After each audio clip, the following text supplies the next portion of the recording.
को बताया मुद्दों पर बात करेंगे। तो बलार साहब, आपका बहुत बहुत स्वागत है जी हरियाणा खबर 18 के इस नए पॉडकास्ट में। जी नमस्ते राहुल जी। आप मेरे साथ बैठ के कैसा फील करते हो? मैं एकदम ऐसे फील करता हूँ जैसे नरेंद्र मोदी अमित शाह के साथ बैठकर फील करता है। कब बैठे आप अमित साहब के पास कभी? नरेंद्र मोदी तो बैठा होगा ना आपके पास? अमित शाह के पास। मैं ये बोल रहा हूँ, आप उनके पास बैठे हो क्या कभी? मैंने कहा जैसा नरेंद्र मोदी अमित शाह के साथ बैठ के फील करता होगा, मैं वैसा फील करता हूँ। Okay, connection. अच्छा, आप ये बताओ, जब सबसे पहला पॉडकास्ट किया था हमने, आपने ये बताया था कि मैं अमित शाह से मिला था। हाँ, कई बार मिला मैंने साथ में। किस पर्पज से मिले थे आप अमित शाह से? दिल्ली के एमसीडी इलेक्शंस थे, तो वो इलेक्शंस मैनेज कर रहे थे तब हम लोग, हमारी इलेक्शन मैनेजमेंट कंपनी थी। तो मैंने राजा वीरभद्र के साथ भी काम किया है और अकालियों में सुखबीर बादल की टीम के साथ भी मैंने काम किया है। और इधर से चौटाला फैमिलीज़ के साथ, हुड्डा फैमिली के साथ, खट्टर के साथ, तो सभी के साथ मैंने काम किया है। आप तमाम राजनेताओं के साथ काम कर चुके हो? जी जी जी। फिर तो मतलब आप उनकी जो पोल खोलते जा रहे हो, सबकी राजनीति की पोल खोलते जा रहे हो। ये मुझे मालूम है ना इंटरनल पॉलिटिक्स किस तरह से चलती है। मुझे पता है कि लोगों का बेवकूफ़ कैसे बनाया जाता है, वो हम जैसे लोगों को कैसे किराए पर लेकर अपना काम चलाते हैं और कैसे वो लोग मतलब पूरा प्लान करके लोगों का ब्रेन वॉश करते हैं। और मीडिया उसमें कितना बड़ा रोल अदा करती है, पैसे का कितना बड़ा रोल होता है, वो सब कुछ मुझे पता है। इसीलिए जब जिस दिन मुझे रियलाइज़ हुआ कि मैं अपनी स्किल का इस्तेमाल अपने समाज को बर्बाद करने में, इनकी मदद करने के लिए इस्तेमाल कर रहा हूँ, तो उस दिन मैंने सब छोड़ दिया। क्या करते थे आप? इलेक्शन मैनेजमेंट कंपनी थी इलेक्शन हमारी। मैनेजमेंट क्या होता है?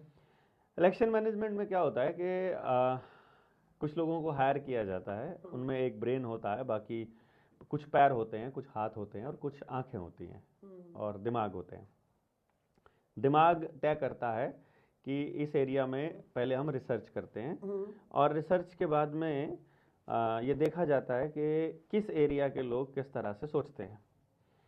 जहाँ के लोग जैसा सोच रहे होते हैं वो गांव में जाकर के उन लोगों से बातचीत लेके आते हैं कि यहाँ के लोगों का क्या मत है और वो क्या चाहते हैं। वो जो चाहते हैं वो जाकर के अपनी रिसर्च टीम को बताते हैं। फिर रिसर्च टीम बैठ के एनालिसिस करती है कि वो चाहने वाले लोग किस टाइप के हैं।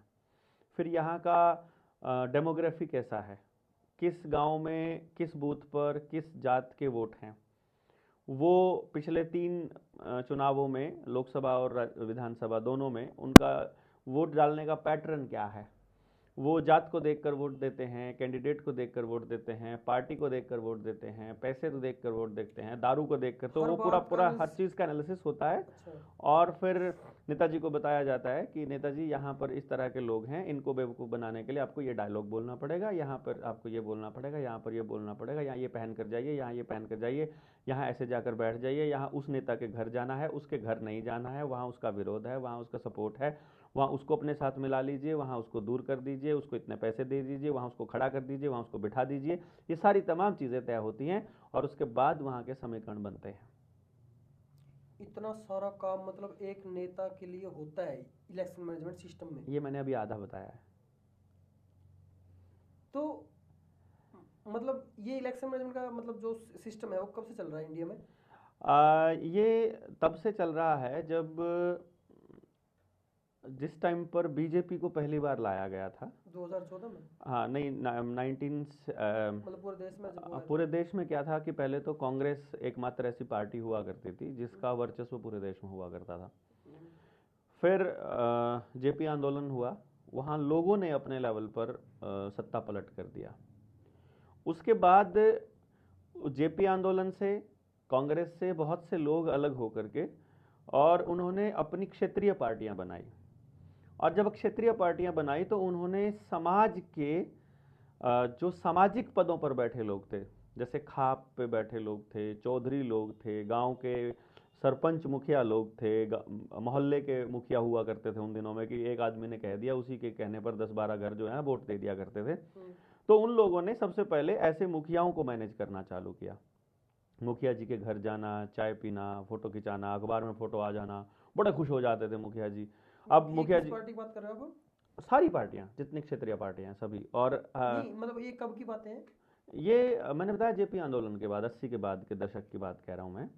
और उसके बाद जितने भी जो लोग सामाजिक स्तर पर बैठे थे और जब देखते थे कि बड़े नेताजी हमारे यहाँ पर आए हैं, तो गांव में चर्चा का विषय होता था, क्योंकि उस वक्त जो मीडिया है वो गांव के ही लोग हुआ करते थे, टीवी वगैरह रेडियो वगैरह ज़्यादा से ज़्यादा होती थी, उसमें भी क्षेत्रीय लेवल की कोई खबर नहीं आती होती थी। तो वहाँ से रिसर्च आती थी, वो गांव के लोगों की मदद से देखते थे कि गांव में किसकी वैल्यू ज़्यादा है, कितने धड़े हैं। क्योंकि सरपंच के चुनाव भी पहले इस तरह नहीं होते थे कि पैसे के लिए किया जा रहा हो, सरपंच का चुनाव भी जिम्मेदारी भरा चुनाव होता था, इसलिए कम लोग पार्टिसिपेट करते थे और उस लेवल पर नहीं होता था। ज़्यादा से ज़्यादा सरपंच के चुनाव में ही बहुत खींचतान होती थी, अगर होती भी थी तो। एमएलए और एमपी के चुनाव में तो कोई पूछता भी नहीं था, वो कहते थे बड़ी वोट तो किसी को भी दे दो, छोटी वोट हम लोग इसको देने वाले हैं। और फिर चुनावों में उन लोगों ने सबसे पहले सरपंचों की ही मदद से आगे बढ़ना शुरू किया था, क्योंकि सरपंच पूरे गांव को रिप्रेजेंट किया करता था। आज के टाइम पर तो गांव का सबसे गंदा आदमी सरपंच बनता है, गांव में सबसे करप्ट आदमी, सबसे ज़्यादा पैसा खर्च करने वाला आदमी, सबसे ज़्यादा लूटने वाला आदमी या किसी पार्टी के पक्ष वाला आदमी बनने की कोशिश करता है। पहले गांव का सामाजिक आदमी ही सरपंच बनता होता था। तो सामाजिक अंगों का इस्तेमाल करके उन लोगों ने पॉलिटिकल बनाना चालू किया और फिर वहाँ से ही ये मैनेजमेंट चालू हुई। पहले ये अपने स्तर पर ही किया करते थे, पर 2014 आते आते 2014 में पहली बार इंडिया में बड़े स्तर पर ओपनली प्रशांत किशोर को हायर किया गया था नरेंद्र मोदी की छवि बनाने के लिए। और वो भेजा था बिल गेट्स एंड कंपनी ने, वर्ल्ड इकोनॉमिक फोरम ने, जो उसका नाम पहले यूनाइटेड नेशंस हुआ करता था, उनके लोगों ने भेजा था कि यहाँ। क्यों भेजा था उन्होंने? असल में उनका क्या फायदा था? उन्हीं के फायदे के लिए सारी सरकारें काम करती हैं, और कांग्रेस की जो स्पीड थी उनके लिए काम करने की वो बहुत कम हो गई थी, और कांग्रेस उनके उन पैमाने पर खरा नहीं उतर रही थी।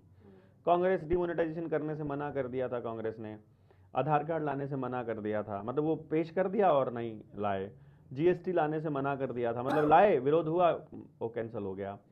और जो आदिवासियों को मारने से, आधार कार्ड तो कांग्रेस के द्वारा लाया गया था, और मतलब मेरे को याद है मेरा आधार कार्ड कांग्रेस के राज में बना था 2012 में ना, आधार कार्ड कांग्रेस लेकर आई थी, और जब पूरे देश में लॉन्च किया गया 2012 में चालू हो गया। अभी मैं बता रहा हूँ ना, आधार कार्ड लेकर आई, लॉन्च कर दिया, लॉन्च करने के बाद लोगों ने बनाना चालू किया, बीजेपी ने विरोध कर दिया और रुक गया प्रोसेस।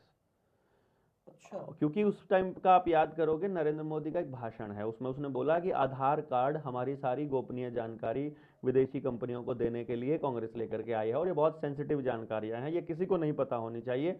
आधार कार्ड इसलिए हमारी निजता के ऊपर और हमारे देश की संप्रभुता के ऊपर आक्रमण है। ये बातें उसने नरेंद्र मोदी ने बोली हुई, आप ढूंढ के लगा दीजिएगा। और हाँ, मेरे को इसी जानकारी, गोपनीय जानकारी से याद आया, आजकल एक जो संचार साथी ऐप है वो भी लॉन्च करने का प्लान बनाया था सरकार ने, और जो वो कर दिया था, उसके लिए मैंडेटरी बना दिया था। कंपनियों को ये कहा था कि 2026 में जो तुम लोग नहीं, फिर वो वापस भी ले लिया एक दिन के अंदर। वापस तो इसलिए ले लिया क्योंकि सभी तबके बोलने लग गए थे। तो अब उन्होंने क्या किया है, मैं आपको मैनेजमेंट की बात बताता हूँ अब यहाँ पर। अब जो जिस आदमी ने अपने अखबार में लिखा, जिसने अपने पत्रिका में लिखा, जिसने सोशल मीडिया पे लिखा, और जिसने इंटरव्यू दिए या वीडियोस बनाई, अब उनको पॉइंट आउट होगा, अब उनको मैनेज किया जाएगा, और फिर संचार साथी वाला फिर वो ऐप लागू लाएगा। मतलब उनको फिर दोबारा से ऑर्डर निकालेंगे, ऑर्डर नहीं निकालेंगे तो फिर बैकडोर से लेकर आएंगे। मतलब क्या करेंगे, पहले बोलेंगे मैंडेटरी नहीं है, फिर यूट्यूब को बोले, यूट्यूब के लिए जीना मुश्किल कर देंगे, इतने छापे पड़ जाएंगे, ये हो जाएगा। फिर लोकल जो ऑफिस है वो कहेगा भैया मैंडेटरी मत बोलो, लेकिन हम लोग कर देते हैं। फिर जो कंपनियां यहाँ मोबाइल बना रही हैं उनके ऊपर प्रेशराइज, वो तो प्रेशर से अभी से कर रखा था उनको। तो अभी तो उन्होंने ऑफिशियली ऑर्डर निकाला था कि तुम्हें ये इंस्टॉल करके ही देना पड़ेगा। अब कंपनियों ने भी विरोध कर दिया और जनता ने भी कर दिया।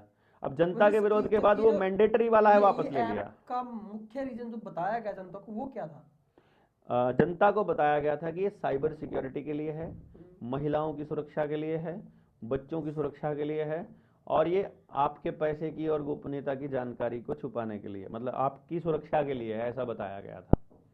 रियल मकसद मतलब क्या है इसका मामला? वास्तव में आपको रियल टाइम मॉनिटर करना है, हर वक्त आपकी लोकेशन, अगर आप गाड़ी से जा रहे हैं तो आपकी स्पीड, आप पैसा खर्च कर रहे हो तो आपका ट्रांजैक्शंस, आप किससे बात कर रहे हो तो आपकी कॉल रिकॉर्ड्स, आप मैसेज कर रहे हो तो आपके मैसेजेस का रिकॉर्ड्स, आप व्हाट्सएप कर रहे हो, दूसरा कोई एप्लीकेशन यूज कर रहे हो तो उसका, क्योंकि वो संचार साथी जो है वो आपके सारे के सारे डेटा का एक्सेस मांग रहा है आपकी गोपनीयता का नाम लेकर के। तो बेसिकली ये रियल टाइम मॉनिटरिंग के लिए एक एप्लीकेशन है जिसको हो सकता है कल को जब आप जबरदस्ती करने लगोगे तो भीम ऐप की तरह, या आरोग्य से जो एक कौन सा था, आरोग्य सेतु एक ऐप आई थी, उस ऐप की तरह कहने लग जाए कि हमें मालूम ही नहीं है किसने लाया। नमो टीवी आया था जैसे, आपको मालूम है नमो टीवी के केस में संसद में हमारी मोदी सरकार ने ये कहा कि हमें ये नहीं पता कि नमो टीवी किसका था, और आज तक भी नहीं पता लगा पाए वो, ऐसा वो कह रहे हैं खुद ही। वो जो एक जो इसकी बात 2019 से पहले एक टीवी आया था, उस पर नरेंद्र मोदी चलता था, बाद में बंद हो गया वो टीवी। बोले किसका था हमें नहीं पता, किसने लाइसेंस लिया हमें नहीं पता, कौन चला गया किसको नहीं पता। अभी मैं रिसर्च कर रहा था इसके बारे में, संचार साथी ऐप के बारे में, तो मेरे को एक दिखा दक्षिण कोरिया में भी एक ऐसा ही मतलब वहाँ का जो वो है हिटलर है, वहाँ का हिटलर है जो दक्षिण कोरिया का, किम जोंग करके नॉर्थ कोरिया का दक्षिण कोरिया का, और वहाँ पे एक ऐसा ऐप लाया गया था जो लोगों के मोबाइल में जबरदस्ती डाल दिया गया, और वो मतलब सरकार ने ऑर्डर दे दिया कि ये तो डालना ही पड़ेगा फोन में, तो वो उनके अकॉर्डिंग सारी जानकारी लेके सरकार को दे रहा था। सरकार को नहीं दे रहा था एक्चुअली, तो देखो बेसिकली वो एप्लीकेशन ही उसकी है, तो वो सारा डेटा ऑटोमेटिक जा रहा है, और फिर बड़े बड़े सर्वर्स और बड़े बड़े डाटा सेंटर्स बन रहे हैं जहां पर इस डाटा का रियल टाइम में मॉनिटरिंग होता है। मॉनिटरिंग का पर्पस ये रहता है कि जैसे ये सिर्फ इतना नहीं है कि आप जो यूज़ करते हो वो उसका काम है, ये भी काम है कि जैसे अभी ये फ़ोन रखा हुआ है तो ये आपकी ऑडियो और आपकी वीडियो आपकी मर्जी के बिना वहां भेज रहा है। मतलब ये फ़ोन जैसे जिस टाइम पे खड़ा है, अब आपको दिखाई दे रहा है कि ये बंद है, लेकिन एक्चुअली जब चाहे वो इसका कैमरा एक्सेस कर सकते हैं। तो आपके बेडरूम तक की मतलब जो प्राइवेसी है और आपकी खुद की जो प्राइवेसी है उसको ये करने के लिए किया गया था। जैसे एप्स्टीन की रिपोर्ट आई अभी ना, एप्स्टीन एक इजराइल का एक गुप्तचर था, मतलब जासूस था, वो ऐसे लोगों को ऊपर निगरानी रखा करता था पर्टिकुलरली, और जैसे पेडोफाइल हो गए यानी बच्चों के साथ गुप्त संबंध बनाने, मतलब गलत संबंध बनाने वाले, या एड्रीनोक्रोम पीने वाले। वो क्या होता है एड्रीनोक्रोम? एक ग्रंथि से एक वो निकलता है, बोले तो हार्मोन होता है जो जवान रखने में हेल्प करता है और पावर बना के रखने में और सेक्सुअल पावर बढ़ाने में काम आता है, और वो तब निकलता है, वो उस बच्चे के ब्लड में होता है जब बच्चा डरा होता है। तो वो लोग जो ह्यूमन ट्रैफिकिंग करते हैं ना, जैसे आपने देखा होगा भारत के अंदर हर साल 30-40 हज़ार बच्चा गायब हो जाता है जिसका कभी किसी को पता नहीं चलता। तो असल में जो ये बड़े बड़े इंडस्ट्रियलिस्ट को पोर्ट दे रखे हैं, इस पोर्ट में वो बड़े बड़े कंटेनर में वो बच्चे बंद करके और बाहर भेजे जाते हैं। तो वो उनको उल्टा लटका करके, और जब वो डरे होते हैं उनको पीट करके, और जब वो डरे होते हैं सहमे होते हैं तो उनके उनके सिर में भी सुराख करके, और ब्लड रिश्ता है ना उस ब्लड को पीते हैं वो लोग, तो उसमें एड्रीनोक्रोन होता है। तो ये अरे बड़ी शैतानी रिचुअल्स करने वाले लोग हैं ये लोग, जो जितने ये आपने इस लेवल पे वर्ल्ड इकोनॉमिक फोरम पे देखे हैं, जो बिल गेट्स टाइप के लोग हैं ना, ये सारे इसी गेम में शामिल हैं।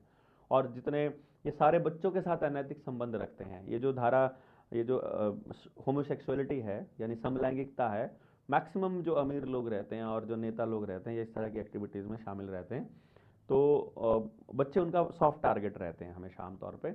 तो ऐसी किसी एक्टिविटीज़ में जो जितने भी ठरकी बूढ़े होते हैं या इस तरह के नेता होते हैं उनके ऊपर वो निगरानी रखता था एप्स्टीन। उसने रिपोर्ट दी थी कि नरेंद्र मोदी भी उसमें शामिल है ठरकियों में। और अच्छा, तो वो फिर उसी के बाद तो उसका नाम उन्हीं की लिस्ट में तो शामिल किया गया था। बड़ा बवाल मचा था, यहाँ तक कि सारे के सारे एंकरों को बोल दिया गया था कि उसके खिलाफ नहीं बोलेगा कोई भी, इस बात की सच्चाई नहीं बताएगा। तो ये रिपोर्ट ये जारी होने के बाद उनको पॉलिटिकली तो ब्लैकमेल किया जाता था बेसिकली, और जो मर्जी उनसे करवाया जाता था कि ये रिपोर्ट तुम्हारी पड़ी हुई है हमारे पास। इसी तरह से ये जो ऐप है जिसका आप नाम ले रहे हो संचार साथी, ये भी आपकी पूरी 24 आवर पूरी जानकारी रखेगी, उनके पास पूरी जानकारी रहेगी। जो टारगेट पे आ गया, मान लो टारगेट पे राहुल अत्री आ गया, तो राहुल अत्री का मोबाइल अब उसकी सारे में वो क्या बोल रहा है, किससे बात कर रहा है, किस तरह की बातें कर रहा है, और फिर उसके बाद बेडरूम की उसकी वीडियोस वो सारी उनके पास रहेंगी, और जब चाहे उसको ब्लैकमेल कर लो, तो जैसे चाहे उनको मैनेज कर लो। एक बात तो मेरे मन में बहुत चलती रहती है डॉक्टर जी, कि मान लो ये अब हमारा सारा काम मोबाइल पे होता है। हाँ। मतलब हर एक काम मोबाइल पे होता है। आप बैंकिंग का ले लो, आप मैसेजिंग सिस्टम ले लो, आप वीडियो कॉल ले लो या इंटरनेट का ले लो, मतलब सारे ही तो काम आपके मोबाइल पे हैं। जो पहले काम बड़े बड़े कंप्यूटर में होते थे वो सारे काम मोबाइल पे आप आसानी से कर सकते हो। आपको जरूरी भी इतना हो गया मोबाइल की, आप मोबाइल के बिना रह ही नहीं सकते। नहीं, हम ये बात करते हैं कि भाई मोबाइल बिना रहा जा सकता है, लेकिन काम तो बिना मोबाइल के नहीं हो सकते ना। हम रह जरूर सकते हैं, और उसमें एक सबसे बड़ा खतरा ये है कि आप फिर तो ये एक ऐसा जरिया बन सकता है जिससे हमारी सारी चीज़ें थ्रू इसके मतलब सरकार के पास जा सके या फिर किसी भी कंपनी के पास जा सके। डेटा बेचने वाला सिस्टम तो ये बहुत ज़्यादा बड़ा हो गया और खतरा इससे पैदा हो गया। Data is the new fuel. अभी सारी की सारी कंपनियां ये कह रही हैं कि data is the new fuel, लेकिन मैं इस बात से बिल्कुल सहमत नहीं हूं कि आप मोबाइल के बिना आपका काम नहीं चलता है। आज के टाइम पे मोबाइल पे सिर्फ और सिर्फ घटिया काम होते हैं। एक भी ढंग का काम मोबाइल पर नहीं होता है जो आपकी एनर्जी को लो करता है। मतलब ये जो बात हम कर रहे हैं, जैसे जो आपसे मैं बात कर रहा हूँ, जो चर्चा कर रहे हैं हम, ये पॉडकास्ट है, ये असल में बैठ करके चौपालों में बैठ के करने की चर्चाएं हैं। ये असल में बैठकर लोगों के बीच बैठ के करने की चर्चाएं हैं। हम लोग अपना बचाने के लिए, कुछ ऊर्जा को बचाने के लिए हम सिर्फ शॉर्टकट मेथड अपना रहे हैं, इससे ज़्यादा हम कुछ नहीं कर रहे। फिर मोबाइल पे जो हो रहा है वो समाज से तोड़ने का काम हो रहा है। जैसे बैंकिंग है, आप अगर बैंक में जाओगे या शॉपिंग करने के लिए जाओगे खुद दुकान पर, दुकानदार से पहचान बनेगी, परिवार के बारे में पूछेंगे, बैंक मैनेजर जानेगा कि ये कौन है, राहुल अत्री कौन है, और इस तरह से समाज जुड़ा रहेगा। कुछ दिक्कत होगी रास्ते में किसी को तो वो दिक्कत सुधारेंगे। पर आप अगर शॉपिंग और ये सब कुछ ऑनलाइन करने लग जाओगे तो आप समाज से अपने आप कट जाओगे। तो आपको समाज से काटने के लिए है। अभी तो आपको वीडियो सोचने की बात है। वैसे आपकी बात में मुझे लॉजिक दिख रहा है। हाँ, जब हम जाएंगे ही नहीं कहीं तो हमें जान पहचान कैसे बनेगी? जान अब मेरे को और आदमी जो है वो एक सोशल एनिमल है। लेकिन इसका एक दूसरा रूप ये भी तो है ना कि सुविधा भी तो है इंसान नहीं, ये सुविधा नहीं है। इस सुविधा का मैं आपको बताऊं, मैंने ये एक रिसर्च किया था, करीब 150 लोगों से मैंने एक बात पूछी थी कि मोबाइल आपके लिए सुविधा है या बंधन है। तो उन्होंने पहला जो जवाब दिया वो सुविधा का दिया। तो फिर मैंने उनसे डिटेल में पूछा कि क्या क्या सुविधा है, जरा बताओ जरा आप हमें। तो उन्होंने वो सुविधा बताई कि ये सारे काम घर पे बैठे अपने आप कर देता है। तो मैंने कहा उससे तुम्हारे को सुविधा क्या हुई वो बताओ। उन्होंने कहा इससे समय बचता है। तो जो समय बचता है उस पर आप क्या करते हो, उस बचे हुए समय में आप क्या करते हो? तो मैक्सिमम लोगों का क्या जवाब था, उस बचे हुए समय में या तो वो रील देखते हैं, या वो रील बनाते हैं, या वो मोबाइल पे तफरीबाजी करते हैं, या उस पर बाइक पे या गाड़ी पे तफरीबाजी करते हैं, या सारा फिजूल का काम करते हैं। कुछ भी क्रिएटिव नहीं करते, कुछ भी सोशल नहीं करते, कहीं भी समाज से जुड़ने का काम नहीं करते, कुछ नई स्किल सीखने का काम नहीं करते, कोई आर्ट, कोई म्यूजिक, कोई फिजिकल एक्टिविटी नहीं करते। यानी बचे हुए समय से वो अपने दिमाग को और ज्यादा खराब करते हैं। तो अल्टीमेटली ये सुविधा ना होकर असुविधा हो गई। और जो आदमी को बचाने का एकमात्र रास्ता है समाज, क्योंकि जो इंसान है वो एक सामाजिक प्राणी है। अगर वो उसे खत्म करना है तो उसे समाज से तोड़ दो, उसे अकेला कर दो, अकेला होते ही वो टूट जाएगा। तो ये मोबाइल असल में हमको अकेला कर रहा है। और दूसरा जो सेहत के साथ जो खिलवाड़ कर रहा है उसका तो मुकाबला ही कोई नहीं कर सकते आप। सेहत का क्या है कि जितने लोग मोबाइल को ज़्यादा यूज़ कर रहे हैं उन सबको यहाँ पेन है, कमर के ऊपरले हिस्से में, गर्दन के पास में, सर्वाइकल की प्रॉब्लम उनको हो गई है। दूसरा जो मोबाइल ज़्यादा इस्तेमाल कर रहे हैं वो ऐसा स्क्रॉल करके जितनी बार वो टच कर रहे हैं उतनी बार वो अपनी ऊर्जा इसको दे करके उनके हाथों और पैरों में, हाथों की उंगलियों में सेंसेशन होनी शुरू हो गई है। जो लोग मोबाइल ज़्यादा इस्तेमाल करके उनकी पिंडलियों तक में प्रॉब्लम आनी चालू हो गई है, उनकी आंखें ड्राई रहना चालू हो गई हैं, उनका हाजमा खराब हो गया है, उनकी नींद खराब हो गई है, उनका डिप्रेशन में जाने का हालत है। कॉमन सी बातें हैं, सबको है। तो सब मोबाइल यूज़ कर रहे हैं, मुझे नहीं है क्योंकि मैं मोबाइल इस्तेमाल नहीं करता। करते तो हो। मैं मोबाइल का इस्तेमाल नहीं होता, मोबाइल का इस्तेमाल करता हूँ। 3 मोबाइल है? मेरे पास 4 मोबाइल हैं। फिर आप चारों मोबाइल यूज करते हो? मैं बैग में मेरे मोबाइल पड़े रहते हैं। मैं सिर्फ वीडियो बनाने के लिए, और लोगों का एक उधर लगा, एक उधर लगा, एक उधर लगा।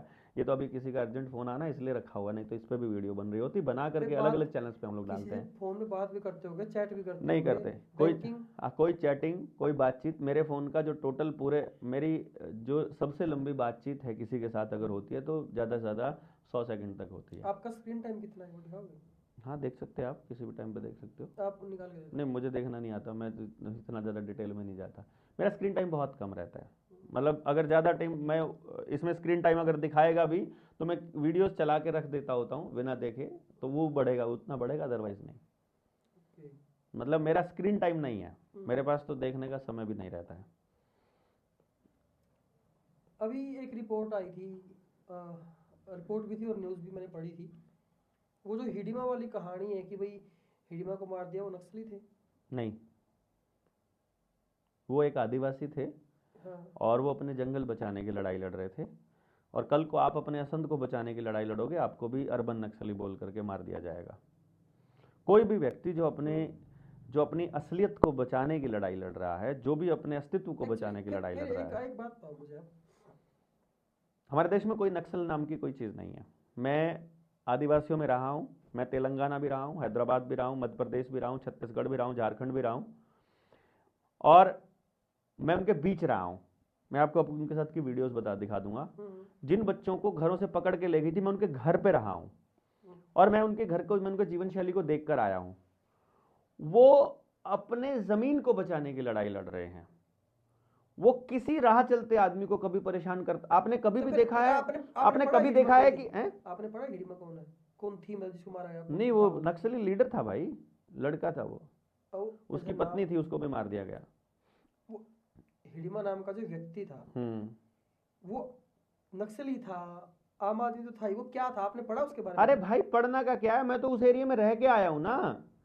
वो आदमी, आपने कभी किसी नक्सली के बारे में यह खबर सुनी है कि वो नक्सली शहर में आए और दुकान लूट कर ले गए? कभी सुनी, पढ़ी है आपने? कभी पढ़ा कि वो आए और राह चलते लोगों पर गोलीबारी कर दी? नक्सली यह तो सुना मैंने, जब जंगल में उनको लोग मैंने कहा शहर में आकर कभी किसी नक्सली ने ऐसा कुछ कहा गया? कभी कोई खबर देखी हो? कोई खबर नहीं देखी मैंने। नहीं देखी ना? क्या खबर देखी आपने कि सुरक्षा बलों के साथ मुठभेड़ में मारा गया? सुरक्षा बल वहां अपनी स्थिति कराने गए थे जंगल में, जहां पेशा कानून लगता है, जहां आदिवासियों के लिए 6 शेड्यूल में है, जहां गांधी इरविन पैक्ट की लेकर के देख लो, या 73rd अमेंडमेंट के अंदर उनको अनुसूचित सूची में रखा गया है, और वो शेड्यूल्ड एरिया है। वहां पर कोई भी व्यापारिक काम नहीं हो सकता है, और जितने भी ये सुरक्षा बल हैं, ये सारे व्यापारिक केंद्र, व्यापारिक संगठन है। पेशा एक्ट क्या था वैसे? पेशा एक्ट क्या है? ये शेड्यूल्ड एरियाज को बचाने का प्रोविजन था, provision of protection of scheduled areas, ठीक है। इसमें आदिवासियों को स्पेशल 73rd अमेंडमेंट में एक स्पेशल पावर दी गई है। 1996 में वो था ना? हाँ, 1996 का एक्ट है, कि उसमें ये कहा गया कि तुमको स्पेशल पावर है कि तुम्हारे यहाँ कोई भी आदमी नहीं घुसेगा, तुम्हारी जमीन किसी उद्योग के लिए नहीं दी जाएगी। और जो हिडमा वाला केस था, उसको मरे हुए 24 घंटे भी नहीं हुए थे, वो सारी जमीन अडानी को देने का ऑर्डर पास कर दिया वहां की सरकार ने। 24 घंटे हुए नहीं थे उसको मरे हुए। हाँ, जमीन दी गई? जी बिल्कुल। कितनी जमीन दी गई है? शायद 1700 हेक्टेयर जमीन है वो। किसको दी गई है? अडानी को। क्यों दी गई है वो? बेचना है सारा देश। कांग्रेस टाटा और बिरला को देने पे लगी पड़ी थी, ये अंबानी और अडानी को देने पे लगी पड़ी। अंबानी अडानी दोनों गुजराती हैं, तो जो 2 गुजराती ऊपर बैठे हैं, इधर 2 गुजरातियों को सब कुछ देने पे लगे पड़े। फिर मतलब इस पूरे मामले को कैसे देखते हो? पूरे मामले को सिर्फ एक ही तरह से देखता हूं कि 2 गुजरातियों को जमीन देने के लिए इस देश के असली मालिकों को, आदिवासियों को नक्सली बना करके मारने का षड्यंत्र रचा है। वो हत्या है, और जमीन हथियाने के लिए की गई हत्या है, और वो हत्या आपके यहां भी होने वाली है, आपके असंध में भी होने वाली है। और वो दिल्ली का बॉम्ब ब्लास्ट जो है, अरे मतलब मेरा असंध का बार बार नाम मत लिया करो, नाम मत लिया। मेरी बस की बात थोड़ी ना है, ये तो कर रहे हैं ये लोग। इनको जमीनें चाहिए आपके गांव की, हर हाल में चाहिए। वहां पर वो लोग आदिवासियों को मार रहे हैं दूसरे तरीके से, यहां आपका पानी खराब करके मार रहे हैं, यहां आपका पानी खराब करके मार रहे हैं वो लोग। अभी आपने देखा, यहाँ शुगर मिल है मेरे गांव फफड़ाना के अंदर, शुगर मिल का पानी जो गंदगी भरा, कैंसर भरा, केमिकल भरा, सल्फर भरा, वो कहाँ जाता है? रिवर्स बोर करके जमीन में जा रहा है। आसपास का सारा पीने का पानी खराब हो रहा है। तो आप सब लोगों को काला पीलिया, बुरा जुखाम, पीले पाद, ये आने शुरू होंगे अब आने वाले टाइम में। फिर क्या करोगे?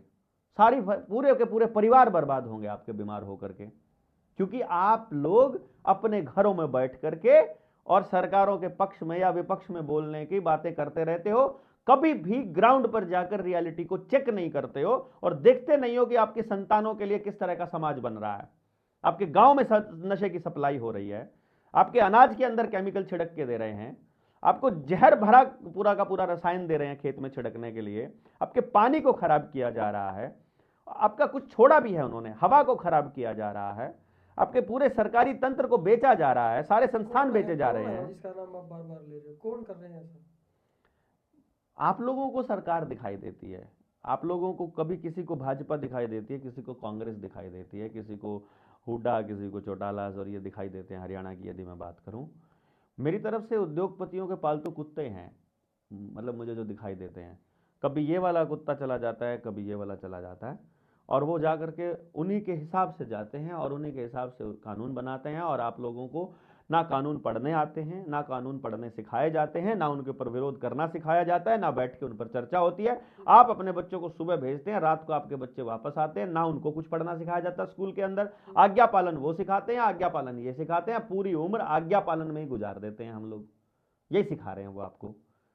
अभी एक बात बताओ मुझे, जो भारत का संविधान है वो धर्म को लेकर क्या कहता है? भारत का संविधान अपने देश को एक धर्मनिरपेक्ष देश बोलता है। भाई हिंदू, मुस्लिम, सिख, ईसाई सब समान है। ये पंथ हैं, संप्रदाय हैं, धर्म नहीं है। मतलब मेरी अकॉर्डिंग ले लो भाई, इंसान किसी भी धर्म का हो उसको समान कानून, समान नियम और समान सारी चीज दी जाएगी। अगर मान लो किसी भी धर्म का कोई धार्मिक आयोजन होता है तो वहां पे देश के सबसे बड़े व्यक्ति को सभी धर्मों का कार्यक्रम में जाना चाहिए, सिर्फ एक के में जाना चाहिए? किसी में भी नहीं जाना चाहिए। वो किसी भी रिलीजन को, किसी भी संप्रदाय को प्रमोट करने के लिए बना ही नहीं है। कोई भी पॉलिटिकल, जो भी संवैधानिक पद पर बैठा व्यक्ति है, कायदे से उसे किसी भी पंथ को प्रमोट करने का अधिकार नहीं होना चाहिए, और है भी नहीं। वो कानून की उल्लंघन कर रहा है। अभी क्या हो रहा है, मैं 2014 से लगभग ये देखता ही आया हूँ कि जो हमारे देश के प्रधानमंत्री हैं, मेरी बात सुनो, जो हमारे देश के प्रधानमंत्री हैं वो जो हिंदू कार्यक्रमों में ना उनकी मतलब जो उपस्थिति है वो अनेकों बार मिलती है, अखबारों में, मीडिया में, हर जगह। मतलब जब राम मंदिर बनना हो या फिर किसी भी तरह का आयोजन हो तो, और मैंने कभी भी हमारे देश के प्रधानमंत्री को किसी भी अन्य धर्म के बड़े कार्यक्रम में मैंने देखा। क्या बात करते हो, सिर्फ नेशनल मीडिया पर नहीं आता, जैनों के कार्यक्रम में दुम दबा कर बैठा होता है। गुजरात में जाकर के देखो। कौन? जिस प्रधानमंत्री की आप बात कर रहे हो। हाँ। मुसलमानों के कार्यक्रम में टोपी पहनकर ये कहता है कुरान से बढ़िया पवित्र किताब कोई नहीं है। सिखों के जाकर के गुरुद्वारे के अंदर सिखों का वेश धारण करके बैठता है। ये तो मीडिया में आया था। अरे वो छोड़ा आया था, थोड़ा आया था, जितना उसका प्रचार किया जाता है इतना इसका नहीं होता। वो सब में जा रहा है, जबकि उसको किसी में नहीं जाना चाहिए। नहीं, फिर अगर सब में जा रहा तो अच्छा है। नहीं, ये तो नहीं है कि सिर्फ एक ही धर्म में जा रहा है। नहीं, मैं ये कह रहा हूं उसका काम धर्म का प्रचार करना नहीं है। वो धर्म का प्रचार करने के लिए कुर्सी पर नहीं बिठाया गया है। उसको जिस काम पर लेके बिठाया गया उसको वो करना चाहिए। इस व्यवस्था को बनाने के लिए उसका काम होना चाहिए। वो इस व्यवस्था को बिगाड़ने पे काम कर रहा है।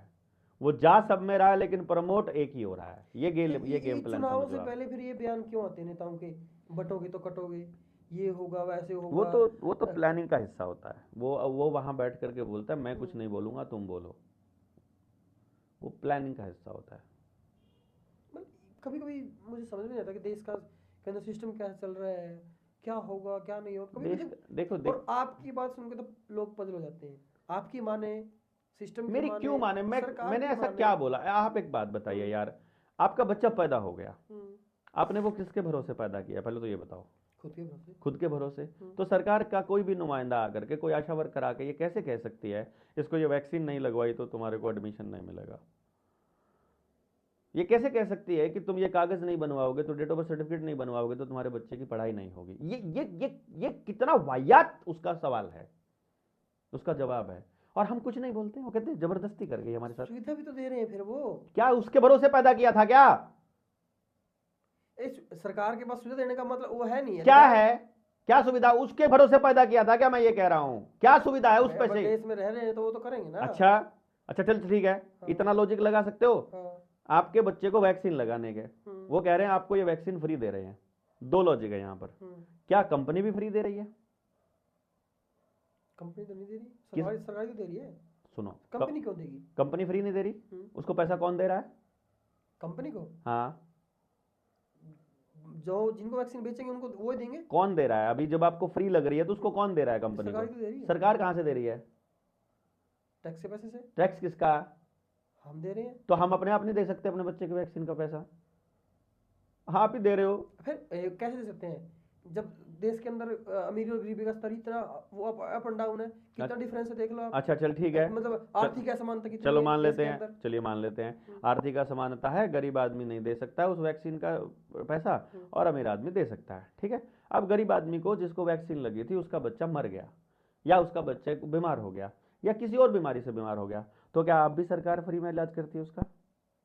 हाँ, सरकारी इलाज है इलाज? फ्री है इलाज? हाँ। जाके देखा है कुछ इलाज देने वाला डॉक्टर, मतलब मशीन ये तो है? है कि जो सुविधा प्राइवेट मैं कह रहा हूँ दे रहे हैं, है वो क्या इलाज? इतनी सरकारी में आपके नहीं है। बच्चे को कैंसर हो जाए तो क्या इलाज फ्री में करेगी सरकार? उसमें कुछ मतलब हिस्सा तक, मतलब 2 लाख 3 लाख तक ऐसा कुछ नियम बनाएंगे कि अगर इतने आपका पैसे आयुष्मान कार्ड है, हाँ, हाँ, और आयुष्मान कार्ड की कंडीशन क्या है कि आपको सरकार की सारी बातें माननी पड़ेगी, यानी यदि आप गुलाम हैं तो आपको आयुष्मान कार्ड का एक बार लाइफ में फायदा मिलेगा, अगली बार नहीं मिलेगा, अगली बार कट जाएगा। उस साल में एक बार, कुछ साल में नहीं, ये आपको वहम डाल दिया गया। पहले पूरे गांव में से कुछ लोगों का बन गया, अगले साल कुछ लोगों का कट गया, नए कुछ लोगों का बन गया, फिर अगले साल कुछ लोगों का कट गया, नए का बन गया, सब लॉलीपॉप दे करके लाइन में लगा रखे हैं और किसी का नहीं बना। असल खेल इंश्योरेंस कंपनियों को अनलिमिटेड पैसा देना और नेताओं के लिए उनकी दलाली करके उनका कमीशन खाना असली पर्पस है। ये नहीं समझ में आ रहा आपको? आपके बीमार होने के बाद सरकार आपका इलाज फ्री नहीं कर रही है, लेकिन आपके बीमार होने से पहले उसको बहुत चिंता है। बुड़बक बना ही सकता है हमको। ये फिल्मी डायलॉग बोलने लग गया अब तो। फिल्मी डायलॉग के बुड़बक ही तो बना रखा है, और क्या बताइए ना, आप मूर्ख नहीं बना रखा क्या?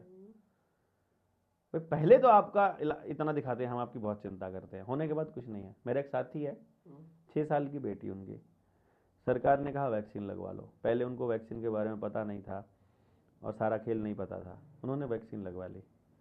आने के बाद बुखार हो गया, 6 दिन के बाद वो मर गई। अब कहाँ जाए? कोई जिम्मेदार नहीं, किसी के ऊपर कोई लायबिलिटी नहीं, किसी डॉक्टर को कुछ पता नहीं है वैक्सीन में क्या है, और दिए जा रहे हैं, दिए जा रहे हैं, दिए जा रहे हैं। द वैक्सीन क्राइम रिपोर्ट पढ़ के देखिए किताब, उसके अंदर दिया हुआ 22 नंबर पेज के ऊपर कितने खतरनाक एलिमेंट्स हैं इनके अंदर जो छोटे बच्चों को लगती है। ऑटिज्म, ADHD, डिसलेक्सिया, बच्चों में हाइपरटेंशन और ज़्यादा मतलब जितनी भी बीमारियां ये हो रही है जेनेटिकल, ये सारी वैक्सीन की वजह से हो रही है। मतलब बच्चों को बुखार तो बताया जाता है कि इसको थोड़ा बुखार होगा, फिर बाद में क्यों होगा? क्यों होगा? जब वो बच्चा ठीक ठाक है उसे क्यों दे रहे हो कोई केमिकल? इंसान का शरीर केमिकल्स के लिए नहीं बना है मेरे भाई, और डायरेक्ट बॉडी के अंदर पंचर करके देने के लिए तो बिल्कुल भी नहीं बना है।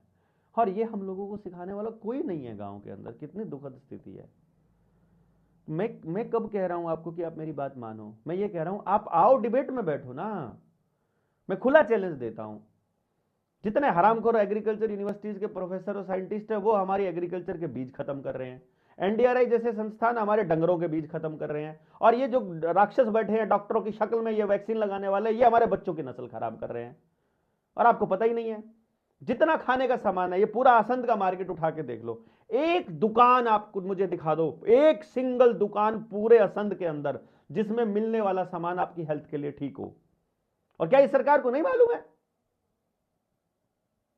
सर्टिफिकेट तो मिलता है ना। सर्टिफिकेट का मतलब क्या है कि आपका अगर आपने सर्टिफिकेट नहीं बनवाया तो आपकी गाड़ी पोल्यूशन दे रही है, सर्टिफिकेट बनने के बाद पोल्यूशन देना बंद कर देती है। लाइसेंस है तो आपको चलाना आता है, लाइसेंस नहीं है तो चलाना नहीं है। वो कागज तय करेगा कि आपको कुछ आता है कि नहीं आता है, नुकसान है कि फायदा है। पेपर से तय करोगे आप जिंदगी। सिस्टम कैसे चलेगा? सिस्टम पैसे से चल रहा है कि कागज से चल रहा है, ये तो देख लो ना यार। मैं कह रहा हूं कागज, FSSAI का सर्टिफिकेट इंपॉर्टेंट है कि उनका स्वस्थ होना इंपॉर्टेंट है? स्वस्थ हो जाते हैं तो पूरा। चेक करो, कॉटन सीड ऑयल डाल रखा है सारे के सारे खाने के पैकेट में, नमकीन के अंदर, बिस्किट के अंदर मैदा डाला हुआ है, सबको नहीं पता है क्या? आपको नहीं मालूम है कि कॉटन सीड ऑयल से बच्चे नपुंसक हो रहे फिर हैं? आप मत खाओ ना उस चीज को। तो देख क्यों रहा? अच्छा, मतलब यह भी मेरी गलती है? मतलब कंपनी पैसा कमाएगी, सरकार उसमें टैक्स लेगी, उसमें नेता धंधा खाएगा, मार्केट चलेगी, जीडीपी बढ़ेगी, और फिर गलती भी मेरी है? मुझे अगर गांव में भट्टी खोलनी है, मुझे अपना गुड़ बनाना है, तो अभी गुड़ बनाने का, आप चीनी से कैंसर होता है सबको मालूम है, मुझे अपना गुड़ बनाना है, मैं अगर अपना कलेसर लगा लूंगा अभी एफआईआर हो जाएगी, पता है आपको? नोटिफिकेशन जारी कर रखे हैं। हेल्दी चीज बनाओगे तो आपको एल्यूमिनियम के बर्तन दे रखे हैं, कुम्हार की भट्टी खुलेगी तो बोलेगा पोल्यूशन फैला रहा है। आप बिस्किट कचरे वाले दे रखे हैं, अपने बिस्किट बनाने के लिए अगर गांव में भट्टी खुलने लग जाए तो उसी टाइम आ जाएंगे छापा मारने के लिए। तो सोल्यूशन क्या है इसका? सोल्यूशन तो पहले तो ये जानो कि गलत क्या है, सही क्या है। सोल्यूशन तो बाद की बात है, पहले प्रॉब्लम तो समझें। प्रॉब्लम समझने में 3 दिन लगते हैं हमारे साथ। अभी सहारनपुर में ट्रेनिंग है 19, 20, 21 दिसंबर को, और आकर के प्रॉब्लम समझो पहले। मैं आपको प्रॉब्लम, वहां पे प्रॉब्लम बताऊंगा आपको, पैदा होने से लेकर मरने तक, सुबह से लेकर रात तक। एक सिंगल काम नहीं है जो आप अपने लिए करते हो। एक काम बता दो आप अपने लिए करते हो, मैं आपको साबित करूंगा आप अपने लिए नहीं करते हो। एक काम। कैंसर को बीप कर देना पेटी में। बताइए, कोई एक काम बताइए पूरे दिन में जो आप अपने लिए करते हो, कोई एक काम। खाना खाता हूँ, मेरे लिए खुद के लिए खाता हूँ। खुद के लिए खाते हो? हाँ। क्या क्या खाते हो? जो भी खाता हूँ आपके घर में उगता है? एक काम। आपके घर में उगता है? हाँ, मेरे साइड में घर में उगा रखा हमने। वो सब्जी उगा रखी है? हाँ। भोजन, अनाज? हाँ। कहाँ उगता है? नहीं, सब्जी उगा रखी है ना। अनाज अनाज हमारे खेत में। आपके खेत में? हाँ। यानी सिर्फ किसान है? ये एक काम नहीं है। ये पहली बात तो मैं आपको ये बता दूं, खाना खाना काम नहीं है।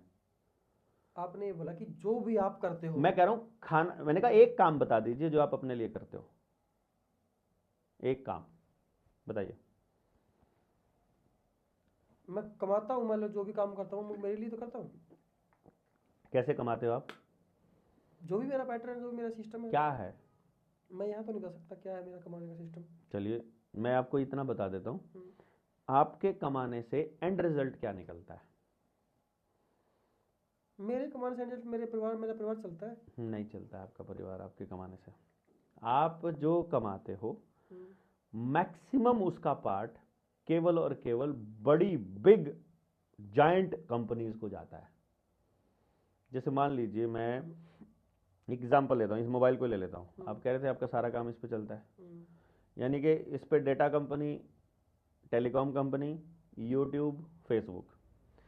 यूट्यूब का खेल देखो आप, वो आपको फ्री में एक अकाउंट खोल के देगी, जीमेल अकाउंट। उसके बाद बोलेगी जीमेल भर गई है, अभी आप जो है ना स्टोरेज खरीद लीजिए।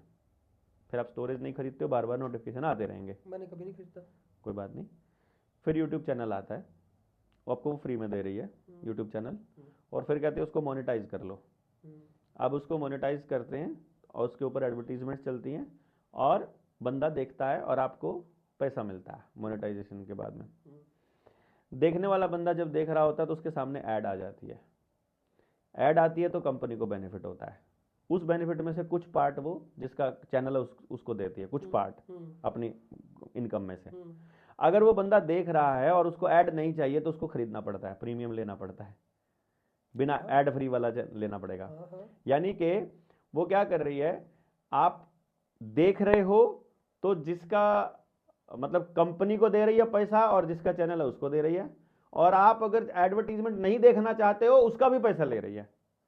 कंपनी कमा रही है 3-3, 4-4 जगह से, और आपको मिल रहा है उसका एक छोटा सा चिल्लर पार्ट। और हम सोचते हैं हमने यूट्यूब से बहुत कमाई कर ली।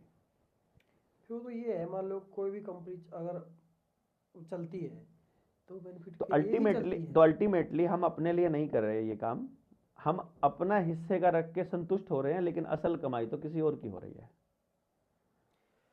अभी आप ट्रेनिंग की बात कर रहे थे भाई, मैं वहाँ पे ये बताऊंगा, अभी ट्रेनिंग तो आप वहाँ भी करके आए हो। कहाँ? वर्धा में। हाँ। क्या था मामला? आपको मारने की कोशिश करी गई थी, जहर देने की कोशिश करी गई थी। दरअसल मैं सोच रहा था कि समाज में चीज़ों को दुरुस्त कर लिया जाए, जो लोग नाराज़ हैं, जो लोग परेशान हैं। शुरू से क्या था वो? नहीं, मैं असल में इस पर डिस्कशन करना नहीं चाहता था।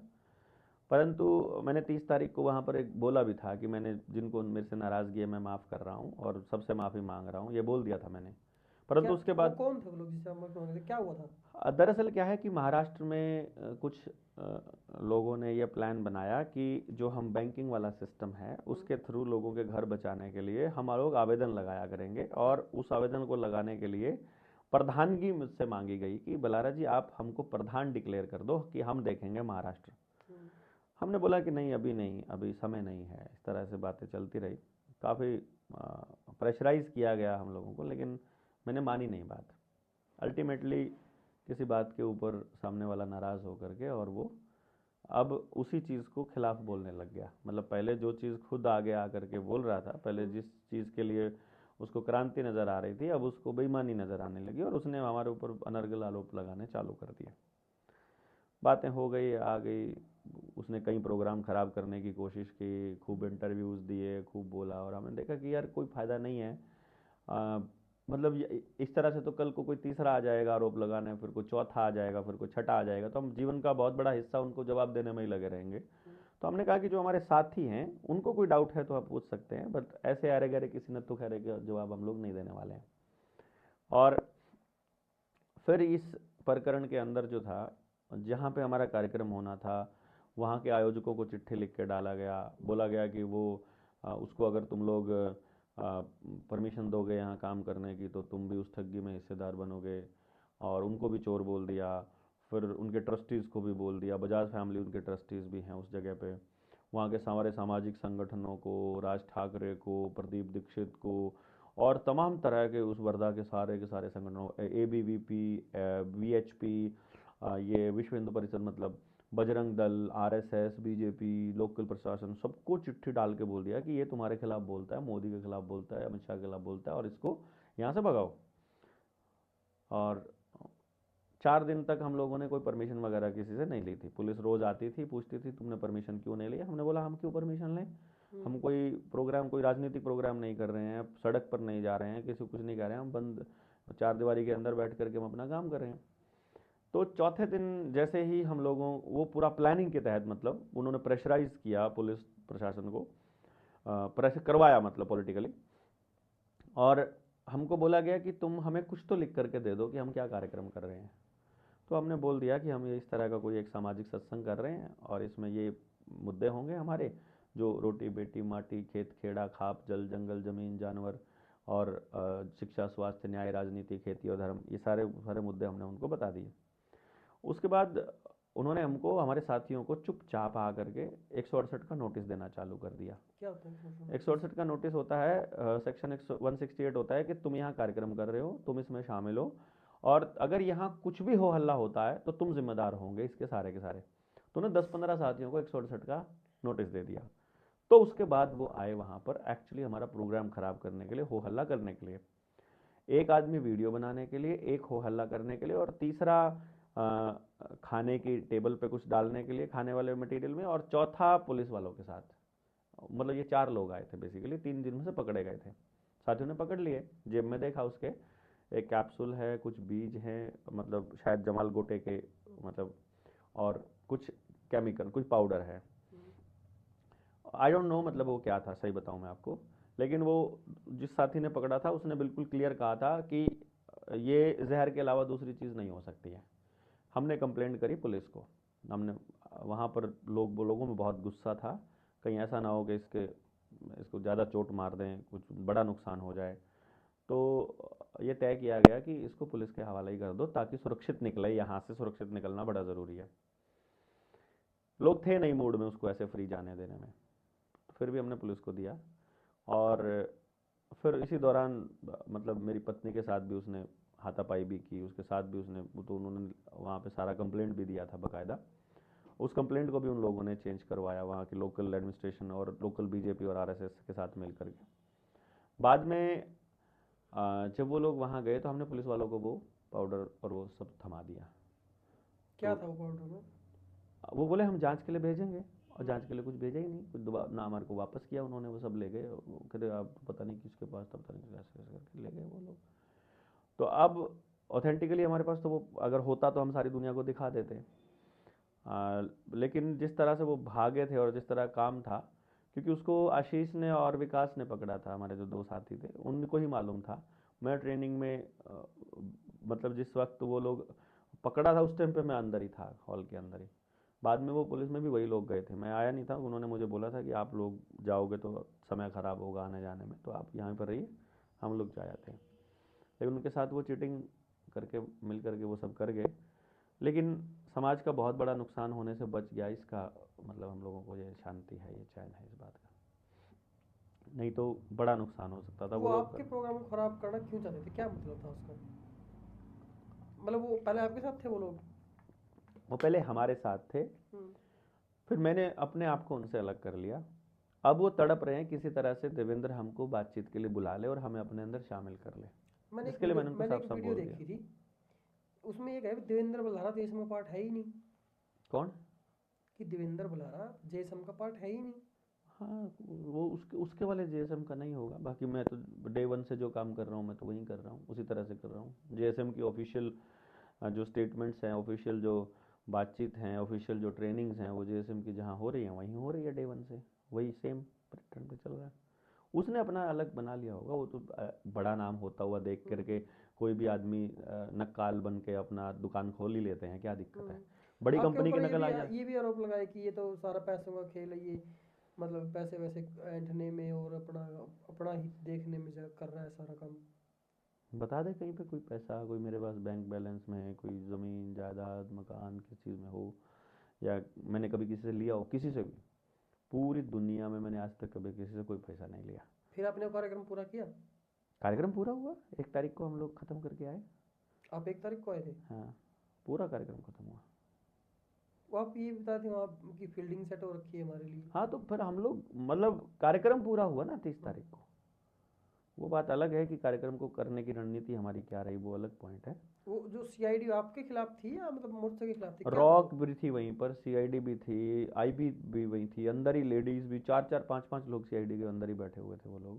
तो पर्पस तो उनका यही है कि किसी तरह कोई लूज पॉइंट, किसी तरह छोटा पॉइंट कोई मिल जाए जिससे कि रगड़ा जा सके। मैं हिट लिस्ट में हूँ इस टाइम पे, अमित शाह की हिट लिस्ट में हूँ, क्योंकि उसको पता है कि मेरे पास उनके भी कुछ पॉइंट्स हैं, तो डायरेक्टली मुझे नहीं अटैक कर सकते वो। तो किसी और बहाने से, किसी और की शिकायत पर, और ऐसे लोगों को पैसे दे करके इस काम पे लगाया जाता है। पहले तो मैं इसे इसलिए नहीं कुछ कहता था या इसके बारे में कभी कुछ नहीं कहता था, मैं अपने साथियों को बोलता था ये एक्चुअली इसको पैसा देना चाहिए हमको, क्योंकि जो मेरे खिलाफ बोल रहे हैं या जो मोर्चे के खिलाफ बोल रहे हैं उनकी पहचान करने में बहुत मदद कर रहा था ये हमारी।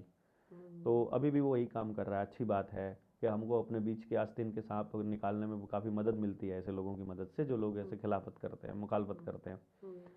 लेकिन फिर इसने महिलाओं को टारगेट करना शुरू किया, मतलब जिसको गुरु माता बोलता था मेरी पत्नी को, उसको टारगेट किया, और फिर इस तरह की गंदगी फैलानी चालू करी। तो फिर लगा कि ज़्यादा हो गया, और फिर ऐसे लोगों का ही इस्तेमाल करती हैं सरकारें। और मतलब डेफिनेटली भाई राजीव दीक्षित भी इसी तरह के लोगों ने ही उनको भी मतलब हानि पहुंचाई थी कुछ, क्योंकि ये लोग अपनी महत्वाकांक्षा के चलते जो हैं सही गलत का फैसला भूल जाते हैं, और फिर ये किसी भी हद तक जाते हैं आपके किसी भी आपके आदमी। अनुसार राजीव दीक्षित का आपने नाम लिया, और उन्हीं के विचारों पर शायद आई थिंक जेएसएम भी काम कर रही है, जिस तरीके से वो उनके कार्यक्रम विचारों पर भी काम कर रही है, मतलब उन्हीं के विचारों पर नहीं, उनके विचारों विचारों पर पर भी काम भी, कर रही है। स्वदेशी आपके पर। अकॉर्डिंग जो स्वदेशी का मुद्दा उठाया था राजीव दीक्षित जी ने, क्या मतलब आप उसके बारे में क्या किस तरीके से सोचते हो? नहीं, मैं तो कैसे ही सोचता हूँ, लेकिन मुझे जहाँ तक मैं जितना समझ पाया राजीव भाई को और उनके काम को, कि इस भारत को यदि बचाना है और तो असल भारत को समझना पड़ेगा। जैसे उनकी स्टेटमेंट है, ये राजीव दीक्षित की स्टेटमेंट है कि मैं भारत को भारतीयता के आधार पर खड़ा करने आया हूँ और मैं उसी काम में लगा हुआ हूँ। यानी वो अपना जब अपना परिचय देते हैं उसमें ये बात बोलते हैं। भारत को भारतीयता के आधार पर खड़ा करने का मतलब पहले भारतीय दर्शन को पढ़ना जरूरी है कि भारत किस चीज़ का नाम है। जैसे आपने थोड़ी देर पहले धर्म के बारे में पूछा, और मुझसे कुछ लोगों ने कहा था कि जिस तरह से पाकिस्तान को मतलब मुस्लिम राष्ट्र बना दिया गया, क्या हिंदुस्तान को भी मुस्लिम हिंदू राष्ट्र बनाया जा सकता है? तो मैंने बोला था कि भारत को नहीं बनाया जा सकता, क्योंकि भारत एक ऐसी जगह का नाम है जो प्रकृति के नियमों से चलती है, और प्रकृति के नियम ये कहते हैं कि किसी भी व्यक्ति, वस्तु या ऐसी चीज़ों के अंदर, जीव के अंदर, या किसी जाति के आधार पर, धर्म के आधार पर, संप्रदाय के आधार पर, रंग के आधार पर, लिंग के आधार पर भेदभाव किया ही नहीं जा सकता। तो भारत नहीं हो सकता कभी भी, भारत कभी हिंदू राष्ट्र नहीं बन सकता। भारत से कोई हिस्सा अलग होकर के, जैसे नेपाल जो है वो हिंदू राष्ट्र बन गया, तो उसकी तरक्की, उसका देख लो हालत क्या है, अगर आपको हिंदू राष्ट्र बना के देखना है। कट्टरता सोल्यूशन नहीं है, और ये भारत को मालूम है। दूसरा, भारत की फिर जो कलाएं हैं, भारत की जो शिक्षा प्रणाली है, भारत का जो स्वास्थ्य है, आयुर्वेदा है, होम्योपैथी है, एक्यूप्रेशर, एक्यूपंचर, जितने और तमाम पद्धतियाँ जितनी भी हैं, जो जो जहाँ जहाँ से वो करी गई, उस चीज़ को समझना जरूरी होगा। पहले भारत को भारतीयता के आधार पर खड़ा करना, और उसमें आता है फिर स्वदेशी, इसी के अंदर आता है, यानी कि जहाँ एक्चुअली अपने देश को ही फायदा होता हो। यानी जैसे अभी मैंने आपसे पूछा था कि आप जो काम करते हो उसमें मैक्सिमम जो लाभ है वो विदेशी कंपनियों को है, तो मैक्सिमम पैसा जो है हमारी कमाई का वो विदेशों में जाता है। तो इसलिए स्वदेशी जो उनका एक आंदोलन था, वो भारत को बचाने में एक बहुत बड़ा उनका योगदान रहा है उस विषय में, उस टाइम पर भी। बाद में आरएसएस ने उनका खूब इस्तेमाल किया, उनके स्वदेशी आंदोलन का इस्तेमाल किया। राजीववादियों ने 2014 में और 2019 में खूब सपोर्ट किया नरेंद्र मोदी को। तो देश को बर्बाद करने में राजीव भाई के समर्थकों का बहुत बड़ा योगदान रहा है। उन्होंने नरेंद्र मोदी को एक अच्छा आदमी मान लिया, क्योंकि वो कांग्रेस के विकल्प के रूप में राजीव दीक्षित को मानने लगे, और सॉरी, इसको नरेंद्र मोदी को मानने लगे, और लाला हरामदेव भी इनके साथ ही आ गया था।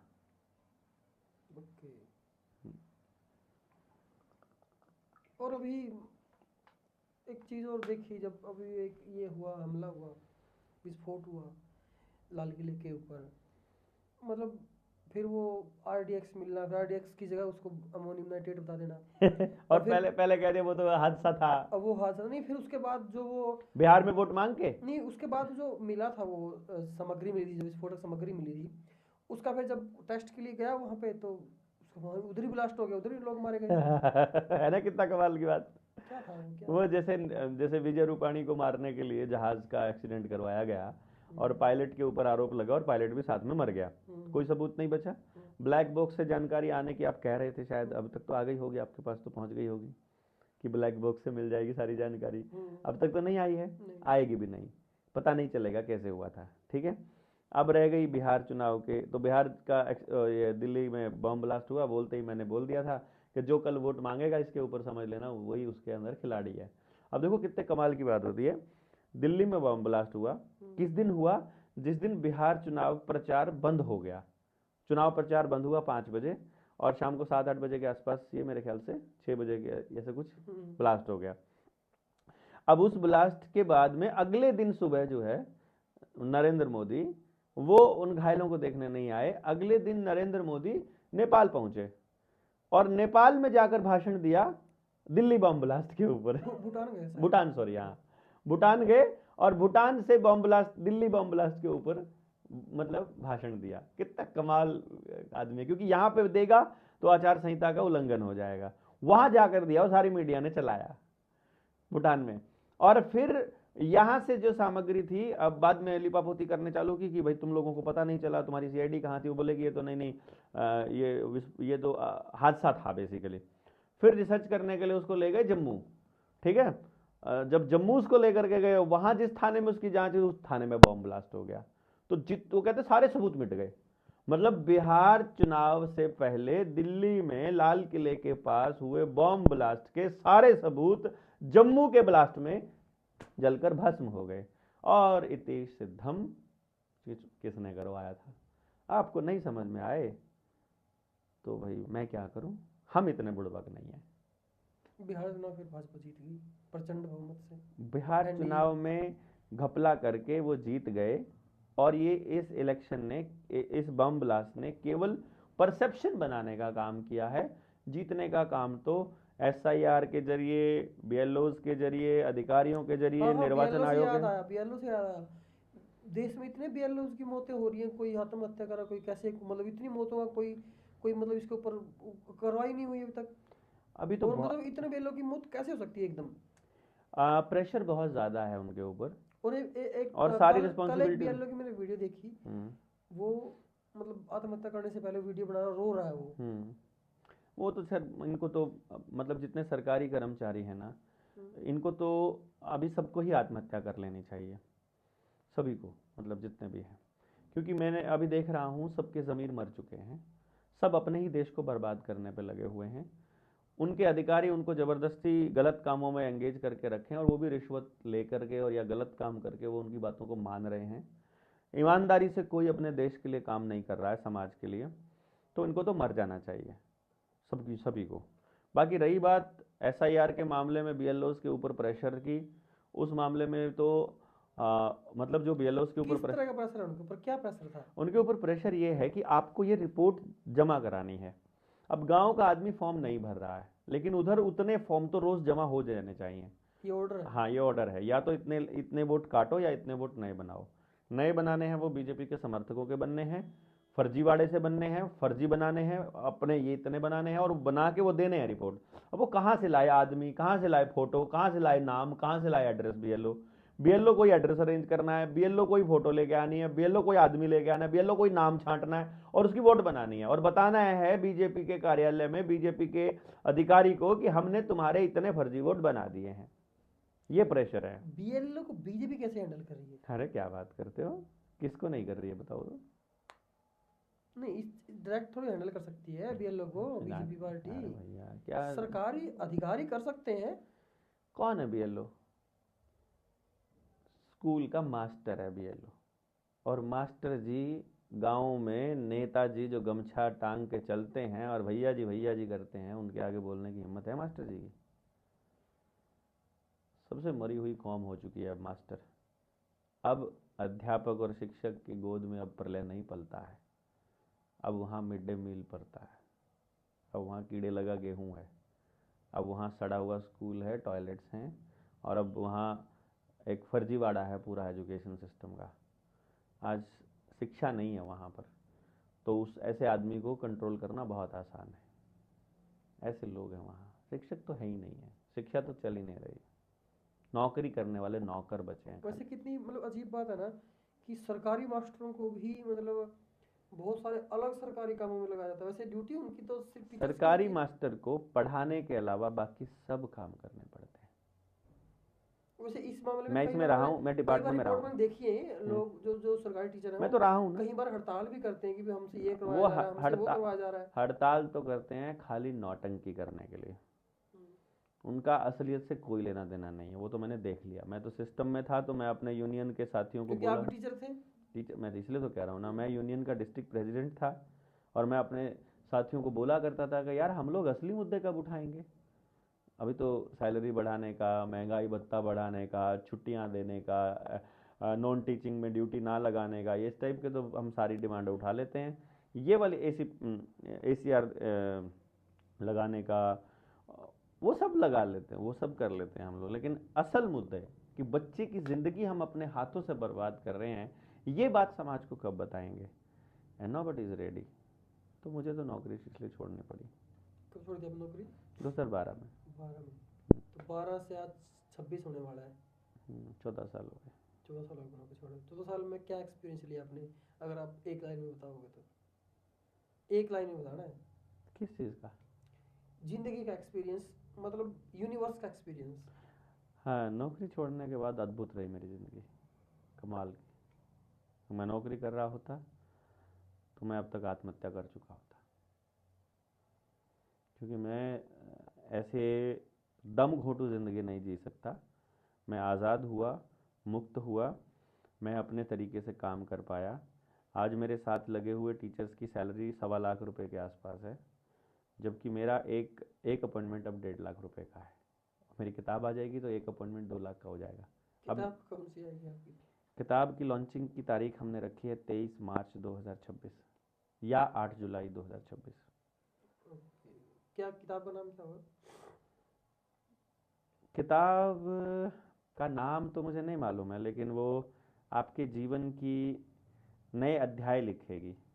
हमारे समाज के लिए हमें ऐसा लग रहा है, आई डोंट नो, मतलब हर आदमी को ऐसा लगता है मेरी किताब बड़ी ऐसी आएगी, पर अभी जो फील आ रहा है वो, यार हम पहले सोच रहे थे पेरेंटिंग की किताब, तो पेरेंटिंग की गीता निकालने की सोच रहे थे, लेकिन अब नए तरह की गीता निकलेगी। अच्छा। आज की आधुनिक मतलब गीता से प्रेरणा लेते हुए हम उसके बराबर भगवान कृष्ण की मुकाबला तो हम लोग कहाँ कर सकते हैं, बट बहुत अद्भुत होगी किताब, ऐसा लग रहा है। चलो, आपको पहले ही बहुत बहुत अग्रिम बधाई आपकी किताब के लिए। धन्यवाद। और आप हमें मिलते रहते हो, जी आप हमें टाइम देते रहते हो, जी, उसके लिए आपका बहुत बहुत बहुत धन्यवाद। बहुत धन्यवाद। आप हमें आने देते हो, यहाँ एंट्री दे देते आप प्लस आप मुद्दे ही ऐसे, मतलब बात ही ऐसी करते हो जो लोगों को पसंद आती है। वैसे एक बात उनकी और बात है, एक होती है, बात और लोगों है, की बात होती है, इस मेरी बात से मेरे को याद है, एक बात और है। हाँ। आपकी बातों पे लोग मतलब इतना क्यों, आपको क्यों सुनते हैं इतना? क्योंकि जो मैं लाखों मिलियंस में व्यूज आते हैं आपकी वीडियोस पे, आपको लोग क्यों सुनते हैं? क्योंकि मैं उनकी बात कर रहा होता हूँ, क्योंकि मैं अपनी नहीं कर रहा होता। मुझे कुछ चाहिए थोड़ी आपसे, मैं व्यूज़ के लिए थोड़ी बात कर रहा हूँ, मैं आपकी पसंद नापसंद के लिए थोड़ी बात कर रहा हूँ, मैं आपके चैनल के लिए बात नहीं कर रहा हूँ, मैं आपके लिए बात नहीं कर रहा हूँ। मैं जिसको अपनी बात पहुंचाना चाह रहा हूँ मैं उसके लिए बात कर रहा हूँ। कि मैं अगर इस दीवार के परली साइड आपके खिलाफ षड्यंत्र आपको नजर नहीं आ रहा, तो इसका यह मतलब थोड़ी है कि उधर षड्यंत्र हो नहीं रहा। मैं दीवार के परली साइड से आया हूँ, मैं पूरा षड्यंत्र देख कर आया हूँ, मैं आपकी बर्बादी का पूरा मंजर देख सकता हूं, और मैं आपको बता रहा हूं कि तुम्हारा बर्बादी तुम्हारा इंतजार कर रही है, तुम बच लो, अगर अपने बच्चों को बचा लो। मैं आपके हर व्यक्ति की बात कर रहा हूं, मैं जात देखकर बात नहीं कर रहा, मैं धर्म देखकर बात नहीं कर रहा, मैं पार्टी देखकर बात नहीं कर रहा, मैं गांव शहर देखकर बात नहीं कर रहा, अमीर गरीब गोला काला देखकर बात नहीं कर रहा। मैं कह रहा हूं तुम्हारे बच्चे को भी के लिए भी नशा अवेलेबल है, और गरीब के बच्चे के लिए भी है। तुम्हारे बच्चे भी बेरोजगारी में उलझा है, उसका बच्चा भी उलझा है, तुम भी डिप्रेशन में जा रहे हो, तुम भी बीमार हो रहे हो, तुमको भी समाज टूटा हुआ मिल रहा है, तुम्हारे लिए भी करप्शन बढ़ चुका है, तुम्हारी जमीनें भी हथियाने वाले हैं, तुम भी बीमार रहने वाले हो। सबके लिए हो रहा है ना ये तो, किसी पार्टी को छोड़ा थोड़ी है इन्होंने। ये तो आपको वहम होगा कि आप अलग अलग पार्टियों के समर्थक हैं, आप अलग अलग लोग हैं। मैं तो आप में और खुद में कुछ फर्क नहीं महसूस कर रहा। तो जो व्यक्ति मुझे सुन रहा है उसे लग रहा है कि मैं ही वो हूं और वही मैं हूं, मैं उसी की बात कर रहा हूं, तो इसीलिए वो जुड़ा हुआ महसूस करता है, और इसलिए जुड़ता है। इसलिए जनता सरकार मोर्चा से लोग जुड़ रहे हैं, बेतहाशा जुड़ रहे हैं। ये फिर आप लोग तो सरकार के लिए बड़ी चिंता का विषय बन सकते हो। पॉलिटिकल पार्टी के लिए बने हुए। सरकार तो हम खुद ही हैं। अच्छा, जनता सरकार मोर्चा। सरकार तो हम ही हैं। अब देखो, मैं आपकी बातों से मेरे अजबाई होने लगी। हाँ, सुस्ती भी आ जाती है, इसका मतलब आप इंटरेस्टेड नहीं है हमारी बातों नहीं सुनने नहीं, में। इंटरेस्ट तो ले रहे हैं, तो आजमाई वो तो तभी शरीर में सुस्ती है ना, कानों को थोड़ी सुस्ती है, दिमाग को थोड़ी सुस्ती है वो। दिमाग की सुस्ती ही आजमाई मुंह से निकलती नहीं, है। वो शरीर की सुस्ती होती है। चलो देख लेंगे। चलो भाई, बहुत बहुत धन्यवाद बहुत बहुत इस धन्यवाद एपिसोड के लिए। जी।